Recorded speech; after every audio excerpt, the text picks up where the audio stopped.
So, good afternoon, everyone. I'm Paul from Refocus Coaching.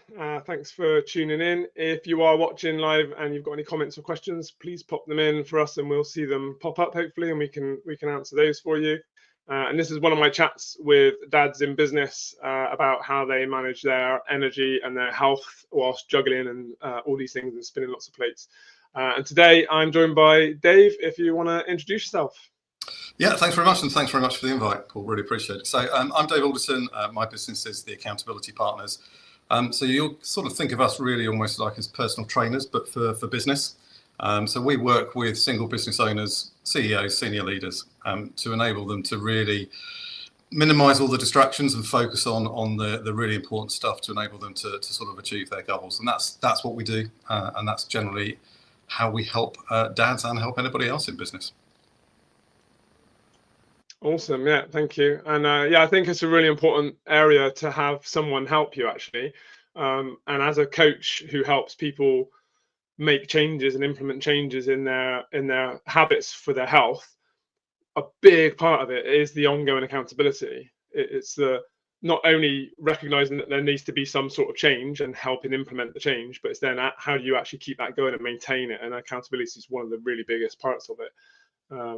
I think we found that over time in terms of motivation, sadly comes and goes from that perspective, and lots of people go out thinking they want to achieve loads and loads of stuff and start and don't get to the end of that. Really, it's that consistently doing stuff, very, very, very small stuff consistently is the thing that actually gets you further down the line of where you want to get to. Yeah, no, it certainly is. That translates 100% into the thing I do as well. So it's it's a perfect conversation. So yeah, really good to have you here. Thanks for your time. So, like I said, what I like to talk about is kind of how challenging it is to not only be raising a family, but also then running a business or leading at a high level. That's happening. There's lots of plates being spun, and then what we tend to do as blokes, especially, is then we put everything else first and sort of neglect ourselves a little bit.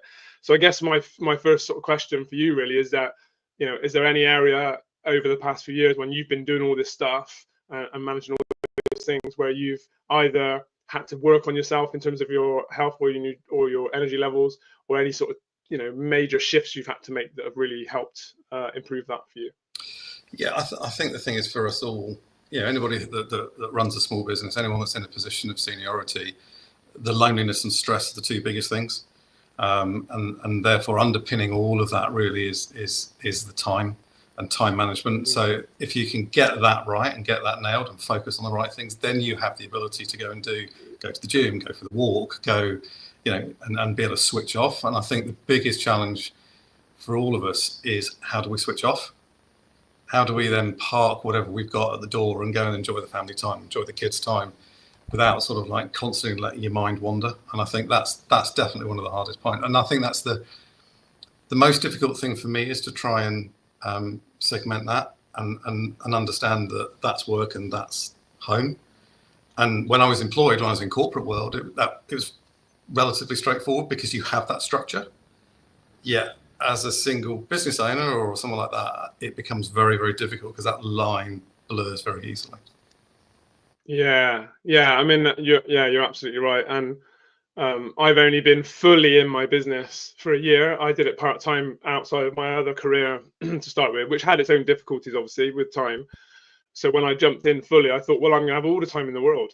And then, yeah, that sort of evaporates because you fill that time with stuff. And then, like you said, but then there's that switch off, isn't it? I think that's a really good point, is that ability to actually be present with your family commitments, with your health commitments if you're going to go and exercise and walk, or with cooking, with doing the shopping, with all these other things, with sleep even. To be fair, you kind of need to make a commitment to improving your sleep generally. It doesn't just happen magically and organically, because you sort of tend to be doing your thinking, or I'll do my admin tonight, and you might have something on the telly in the background, you're not really paying any attention to it, it's just a noise, but you're still actually in work. That's a really really important point to raise, because I bet most of the people that are looking at this, and a lot of the people I've worked with certainly are doing exactly that. And time management is definitely a big piece. Do you know what, around you talk about sleep, and I think sleep is so massively important, but sleep is also very related to stress. So again, if you're feeling overwhelmed or full on and loads of stuff's going on, the chance of you switching off sometimes is difficult, because every time you go to switch off, you start thinking about something else. Oh, I could go and do that. I could go and do this, or I should have done that. And depending on your self-talk, you can either be negative self-talk in terms of that, which can then affect you. And part of what we do is really just try and take that stress away. Just get everything out of the way, so that you know what you're doing, and therefore you can take some of that stress away, and then hopefully that will lead to the time that you've got then to be less stressed and to actually enjoy your life a little bit more. And so like you said, sleep is really important. I've actually been I was having a one-to-one with a client this week, and we were talking of the subject of sleep. And I'm currently doing a 5-week program at the moment, and it's week 3 is about sleep and improving your sleep, because I think it's really fundamental to your overall health to get that bit right.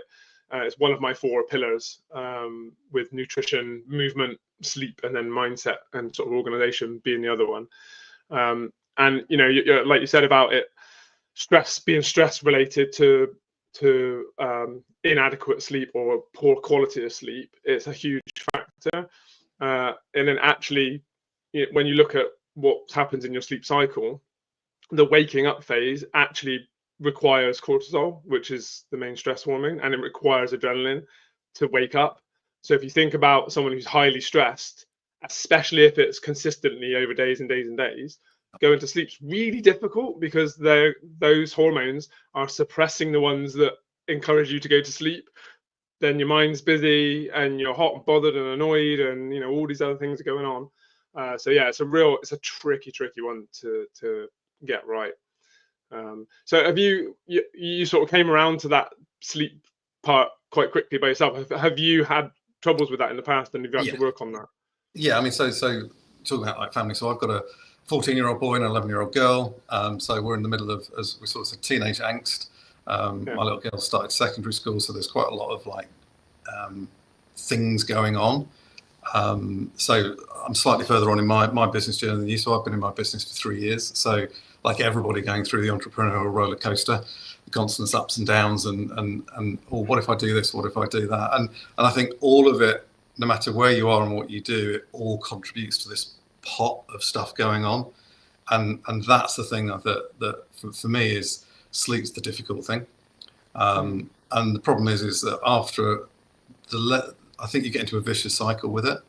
So the more sleep deprived you become, the harder it is almost to get back, if you know what I mean. It's sort of that sort of vicious cycle. So yeah, we talk about like, if you could wave magic wands, it'd be like, yeah, get an extra 2 or 3 hours sleep a day. That would be tremendous, and that would make a load of a difference. But I think when everyone's got these pressures on, you just, unless you really are focused, unless you really are driven in it, you are not quite in survival mode, but you get to that, and you just end up operating how you operate. And it's having to actually, and that's probably what you do, Paul, is helping people like break that cycle a little bit, and get them to focus on things that are important, certainly in the health environment, like I do sort of in the business world. Yeah, no, absolutely. And I like working with business owners as well, because their business is probably really well organized and planned, and they've got help where they need it, and they get expertise in, and they delegate. Not always, obviously there's a lot of one man bands out there, but we often don't do that for ourselves and for our health. So we just wing it. Oftentimes it's like, well, I'll just get back, I'll get to that, there's time, it's fine, I'll be all right, power through. But actually you can resolve some of those issues with some proper intention. So with a plan and then an execution, and then adjusting it as you go and learning from it and using data and feedback and all those sorts of things. And like a lot of people, when I start talking about them, like clients especially, about sleep and about making it better, they're like, well, what, how you can't just make it better. And it's not an exact science, absolutely, but there's lots of things you can do. to improve it. And the main thing being is having that intention and actually doing a piece of work on it, because it's just, it's not going to happen if you just sort of stab at it every now and again. It's not going to get fixed. No, and like I say, I think we're also connected in the world, if you know what I mean. That we're always on, or we're always accessing staff and all of this type of stuff, and it is pretty challenging. Whether it be health, whether it be business, whether everything else. There's so many things that can distract you, and best laid plans are great until something. I think was it Mike Tyson said, plans are great until you get hit in the face or whatever. And then, similar kind of thing in sort of life. Things are great and then they're not. But as human beings, sometimes we don't cope with that very well. We tend to just throw everything out. It's like, I didn't go to the gym today, so I'm not going to go for the rest of the week because my head's all over the place. It's that kind of stuff that we is a challenge for people, I think, and that's why you do what you do and I do what I do, to keep people on that path so that they can achieve what they want to achieve.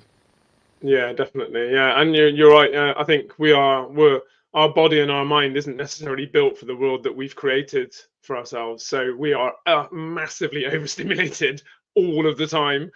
Loads of pressures coming in from everywhere because we're connected to so much stuff. It's no surprise really that people do struggle because, it's a crazy space that we actually operate in, isn't it? And it seems like we don't have time. I mean, the message I hear most often from people is, I don't have time for fill in the blank, whatever it is. It's a big one. And I think, I don't want to get generic and say we've all got the same 24 hours because yes, we have, obviously, but we're not all the same person. So we don't have the same commitments within that 24 hours either, No, I think the thing is around that kind of thing. Time's one thing, but it's all around priorities. And that's the biggest thing, that's certainly that we work on with people. Like we're sitting here today, on here and we're talking to each other. If my bin or my whatever started catching fire, I'm not going to sit here and burn while I talk to you. My priorities change. I'm going to get out the door. Do you know what I mean? So, we all have that certain amount of time, but what is the priority? And actually really drilling down to the priorities and getting underneath it into the psychological reasons as to why you want to achieve something is massive.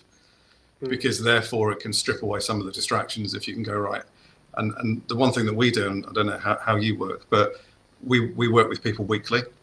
So all we're ever doing is keeping to a really narrow time frame of like, right, what is important this week? Yeah. Because otherwise, big shiny things that are here that you can't really do anything about just sort of impinge what you do. And that can be distracting if you're not careful. Yeah. I love your bin on fire analogy. That's awesome.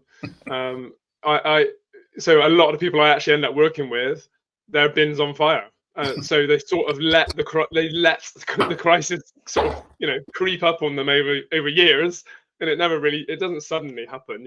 Health problems don't just suddenly appear. I mean, obviously sometimes they do, but in general, those that are making you feel low on energy, overwhelmed, miserable, lethargic, all those sorts of things, they accumulate over time, and then they come for help when the bin is on fire, and you can actually stop it from catching on fire if you recognize a few of the signs and take a little bit of action beforehand.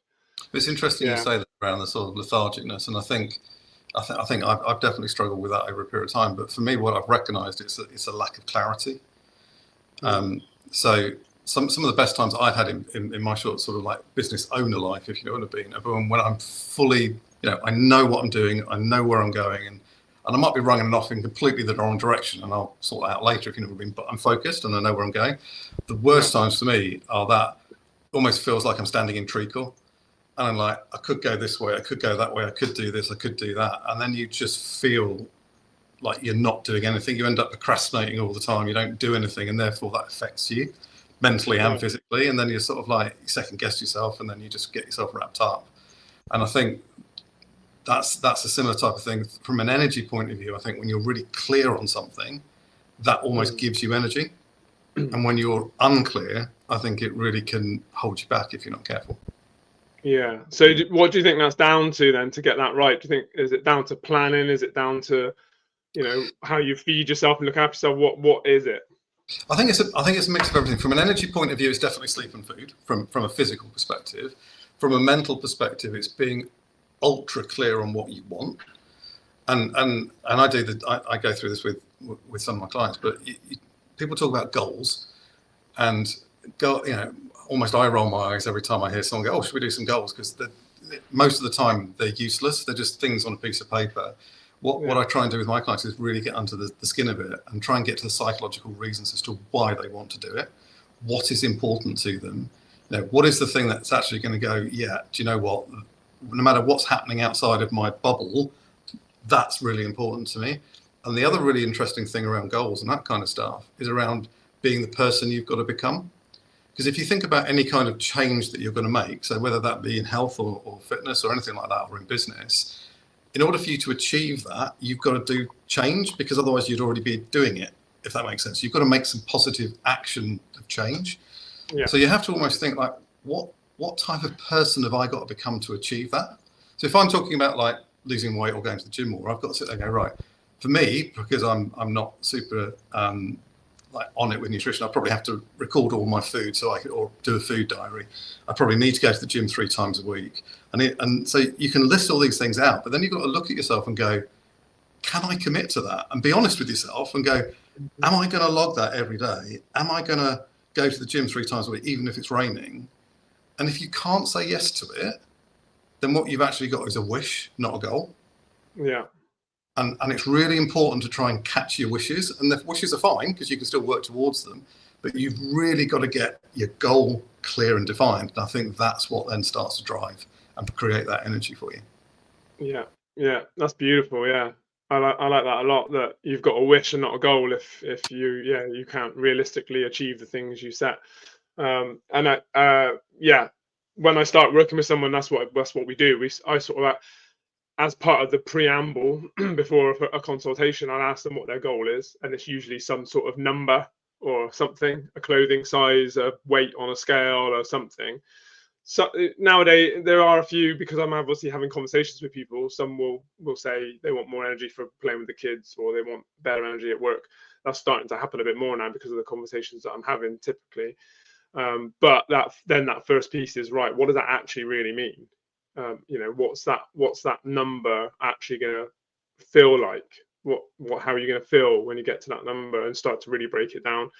And then obviously breaking it, and then it's sort of reverse engineering the end, go into smaller steps, so that you then can, like you said, I do the same as you. I have a weekly session, and then let's just focus on how this past week's gone, and let's plan for the next week, and let's take one sort of step at a time, and build that consistency that's required. That's really important in any kind of walk of what you're doing, because as human beings, we're really, really good at actioning stuff. So we're tremendous at, like, if you've got like something to do and there's 5 things to do and you know exactly what you're doing, you can action it. And what tends to happen is people, whether it's on the to-do list or in their health, they put generic things down. So I need to lose 2 stone. Great. How are you going to do that? And because it's not broken down and broken down and broken down, when they come to look at it on their to-do list, and if you take it to the business world, I need to update my website or something. Well, that's not one job. That's probably broken down into about 8 or 9 different tasks. And if you don't break those down and make them actionable, every time you look at your to-do list and go, I need to update my website, you're just going to go, not today, because it's too big to action. And that's the same, I think, as you go through. So half of it is really breaking it down and being super clear as to what you can achieve, especially over that time frame that we sort of spoke about. Yeah, absolutely. Yeah, and then you can make those tiny steps then are clear, and you can evidence that you've achieved them. You can use a bit of data around them. They're achievable, they're sensible, and actually that creates motivation and momentum, because it's like, oh well, I can do that bit. I can do that little bit of the big goal. So let's just do that. And then when you get that done, you've taken some action. You actually get motivation from that. You get a reward from that, and then it's like, right, next step. Okay, it's this bit. Right, great, I can do that bit. And that's exactly the approach. This is why I liken it to kind of to working in business, because I've felt it having tried to start a business as well, that if I go in like all guns blazing and just like I'm going to change the world, no, you're not. because you haven't got a bloody plan. Nope. Yeah, and that's the thing. Do you know? And the other sort of analogy to that I liken it to is like, I don't know if you ever did this sort of like, did like a family jigsaw, or if you've done any of that kind of stuff. And you might, if it's like 1,000 pieces or whatever, and you sit there for an hour or two and you put 2 or 3 in, and then you come back to it, and then like you just come back and it's like 90% done. You're like, wow, have we done that? Because when you first sat down and trying to find the corner pieces, you were nowhere, if you know what I mean. So it's that kind of stuff that you've got to do, because otherwise everything's too big, everything's too much of an effort, and that's why people fail, unfortunately, because it's too much of an effort. So therefore, I'm just not going to do it. Yeah. No, yeah, that's really good. Yeah, absolutely. So yeah, I think those small steps are really important, and then that, like we said, it sort of builds that momentum, builds motivation. You still need to have that discipline, and you still need to have some sort of system in place, and hence the accountability. That, like we said right at the start, that piece is actually a really important part of the journey. Just the fact that someone's thinking about you and what you've said you're going to do, they're going to check, and they're going to ask you why you have or haven't, and what you can do next. And so that in itself gives you that internal discipline, and that drive to actually deliver. And I agree with that. But the other side to that is that we all know that life isn't straightforward. Life's not A to B. Stuff happens. Yeah. And actually, the service that you provide and I provide is around having that critical friend, that sort of person to talk about. Because A, business is lonely. B, as blokes, we're not the world's best talkers from that perspective. And certainly from a business point of view, as a business owner, you're constantly advertising your business. So you're not going to sort of rock up to somewhere and go, oh yeah, I'm having a really rubbish time at the moment and I don't know what I'm doing. And you can't have that front. So every time you speak to somebody, everyone goes, how's it going? You're going to go, yeah, it's tremendous. And behind the scenes might be a different picture, but where do you outlet? Where can you talk that through? Where can you provide that clarity? And certainly in the health side of things, I'll be exactly the same. Did you get to the gym? No. What happened? How can we help? Can you learn anything from it? It's just keeping people pointed in that direction. Yeah, and it's a tricky subject as well, isn't it? It's like the thing I offer is highly personalized and quite emotive as well.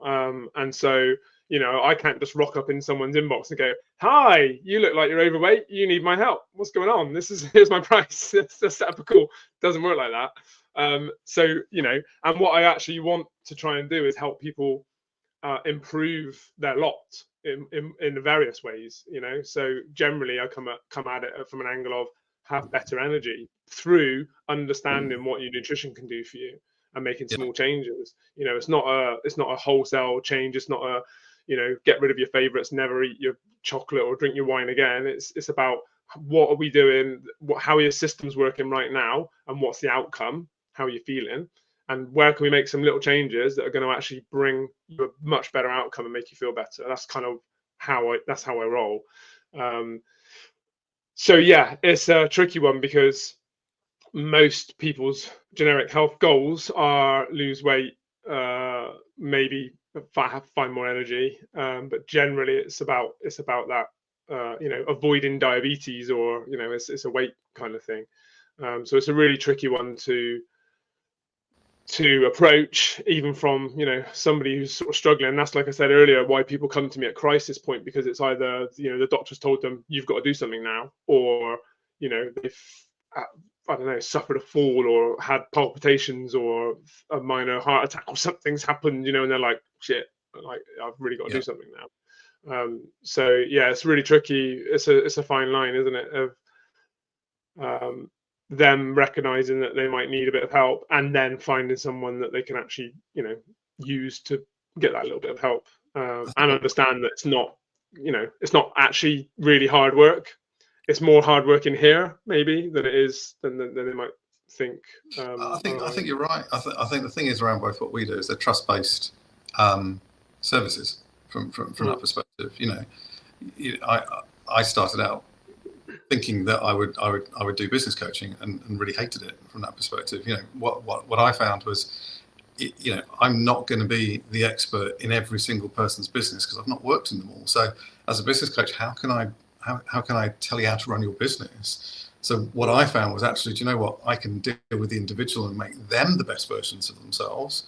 Because to be honest, you probably know what you want to do in your business in terms of to grow it. You've got some ideas and that kind of stuff. But actually, it's the doing bit that's the problem.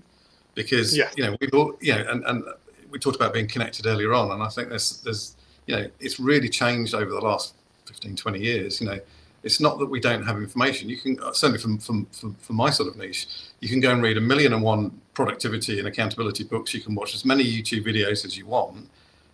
Actually, we don't have the information problem. We have an implementation problem, and that's because we're so frazzled with everything going on that we just need to focus. Yeah, no, I agree 1,000%. We definitely have that problem, and the thing I teach is not rocket science either, but it's the implementation. It's the how can I make that fit into my lifestyle, into my chaos, my version of the chaos of the world. That's the bit that we do, because we're all, I hear it all the time. Oh, I'm busy. Everyone's busy. It's not an excuse anymore. We're all just in that default state of busy, and like you said, because we've got all this stimuli and connection everywhere, there's always something happening. And that's not even sometimes taking into account personal family matters and emotional connections and all the other stuff that's going on behind the scenes, the bit that people don't see, so it's definitely a matter of implementation in your unique set of circumstances. That's the bit which requires the real work. So that's why I give away stuff. I'm always giving away my stuff and my ideas, because I know that if someone takes my information and changes their life, brilliant. I'm happy with that. I don't get paid, but that's fine. I'm happy with that because I've helped someone turn themselves around. But I know the vast majority of people will take that stuff. It will just sit somewhere on a drive and maybe never get read, or a bit of it gets read, or get back to that, and it doesn't really do anything. The vast majority of people actually need that connected piece of work with a person like yourself to actually do the thing, get implemented, find momentum, and then get to where they want to go in those small 100%. Steps. Definitely. Yeah. No, fascinating. We've got lots of crossovers in our fields.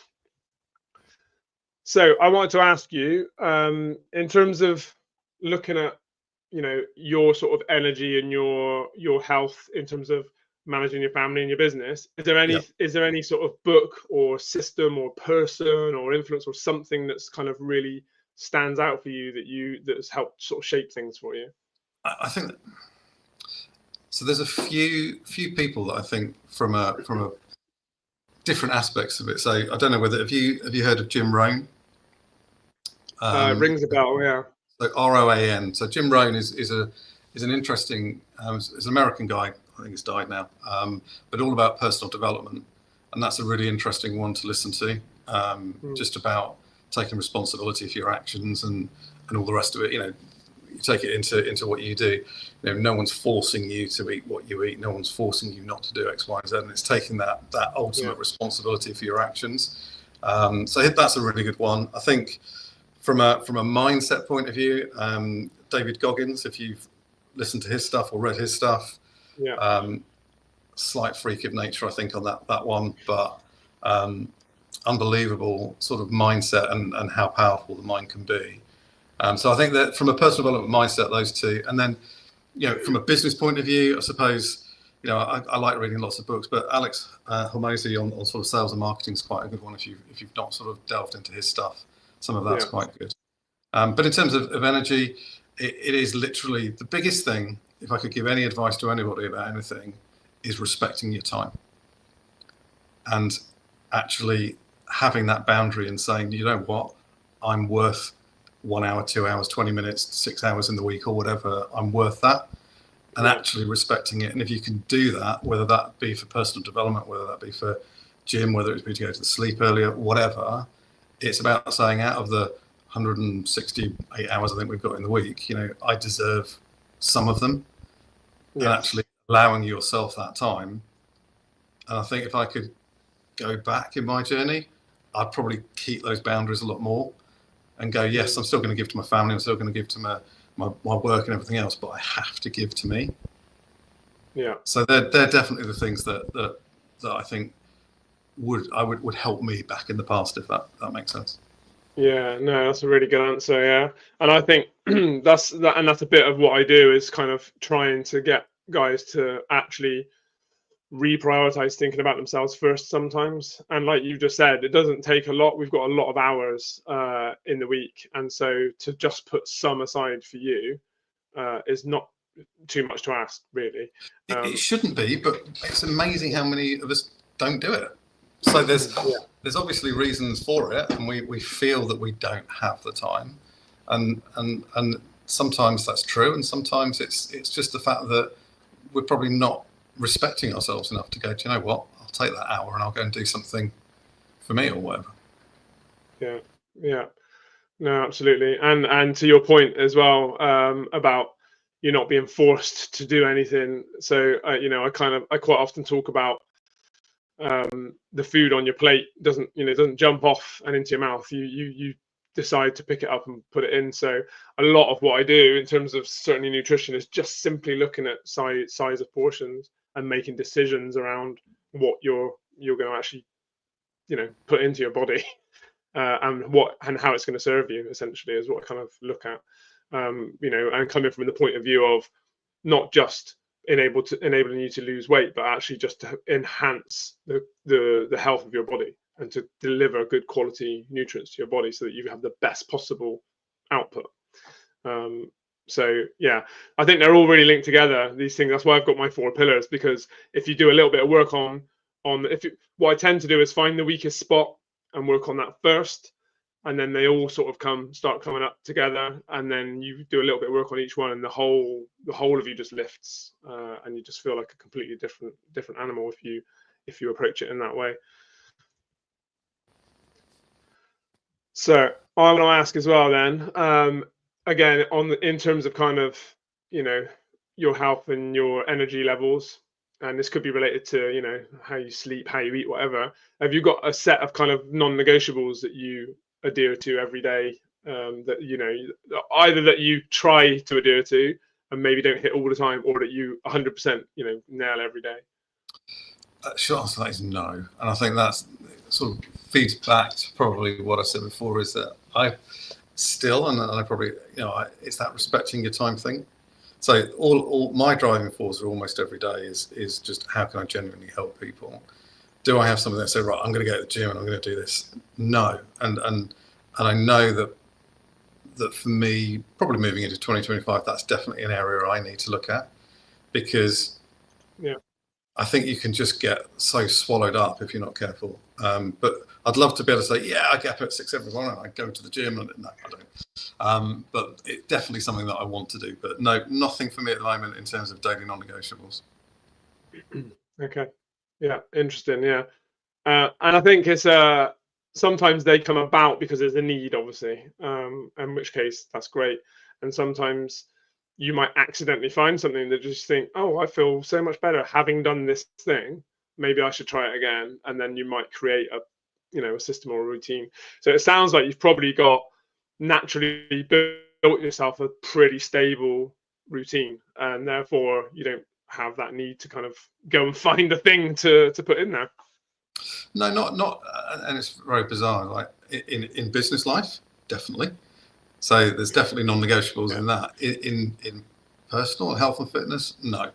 And again, that comes about around, that if you're sort of looking from the outside in, it's that priority thing. And probably for me, going into next year, I need to start allocating a little bit more priority to me and less on business. But I think certainly as you go through the entrepreneurial journey, you've got to, there are times where it just feels all encompassing. And then there are times as you get through it where things start to settle down a little bit, and you've got to celebrate the wins at that point and then say, right, okay, I can now afford to take some time elsewhere. So I think that's where I'm getting to, I think, for 2025. Yeah, no, good stuff. So before we wrap up, is there any sort of questions you've got for me or anything you wanted to bring up while we're here? Yeah, I've just got an intriguing question. I just want to know what the driving force for you to start your business was, for other people out there that are probably in employment. Why did you jump? Why did you go and do it? Okay, wow.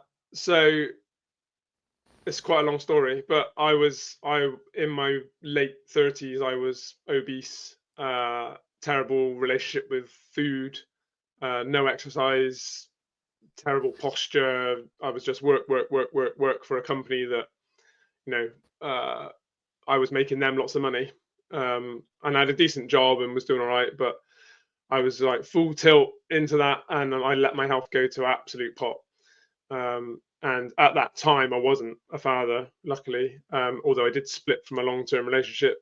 So I was sort of in self-destruct, to be honest, not giving a shit if I came back from a night out, and not sleeping much, using caffeine and drugs to stay awake. So I reached that been on fire moment myself.